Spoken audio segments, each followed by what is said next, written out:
Imaginem que volem desplaçar-nos ràpidament a diversos fulls d'un llibre. Els enllaços ens poden facilitar molt aquesta tasca, i ara ho veurem. Si analitzem aquest llibre, podem comprovar que existeixen 5 fulls, cadascun dedicat a un dels trimestres de l'any, més un cinquè que correspon a l'índex i que ens facilitarà el moviment entre la resta de fulls. Per aconseguir-ho, ens situarem a la casella corresponent, començarem pel primer trimestre, farem un clic al botó dret, enllaç, i triarem l'opció lloc d'aquest document. En aquest cas, triarem el full primer trimestre i acceptarem.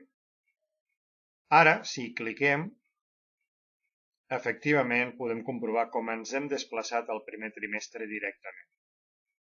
Podem repetir l'operació pel segon trimestre. Botó dret, enllaç, seleccionem segon trimestre i acceptem. També podríem aconseguir-ho anant al menú Insertar y per vínculo, lugar de este documento i en aquest cas tercer trimestre. I ho repetirem un darrer cop. Insertar y per vínculo, lugar de este documento, quart trimestre. Tots aquests enllaços ja estan operatius. Veiem, doncs, que és una forma molt ràpida de desplaçar-nos ràpidament a un determinat full. Però també estaria molt bé que poguéssim tornar a l'índex per poder fer una altra tria. Com ho podríem fer, això? En principi, la idea és senzilla. Ens hauríem de desplaçar al primer full, en aquest cas primer trimestre, situar-nos en una casella buida i escriure un text identificatiu per, posteriorment, seleccionar-lo, botó dret, enllaç i triar índex. Efectivament, ara ja tornaríem a l'índex a partir d'aquest enllaç creat. És un desplaçament efectiu, però implementar-ho podria ser lent.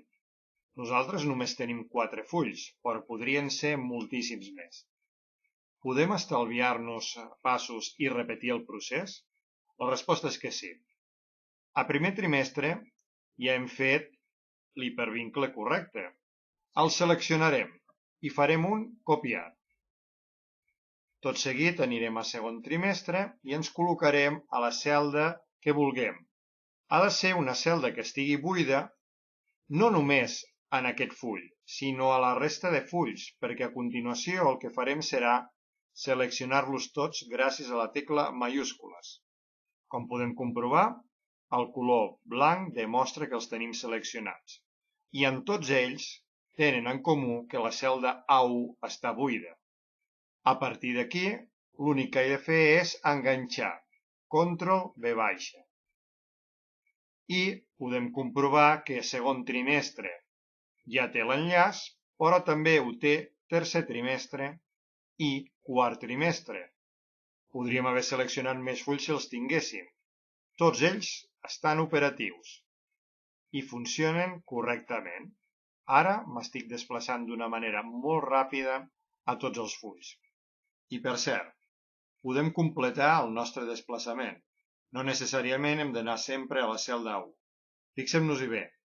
Si bé aquí tenim un enllaç definit, botó dret, modificar hipervínculo, que va a la celda 1, podríem establir qualsevol altra celda dels fulls, amb la qual cosa sumaria el desplaçament amb un full més a una celda concreta.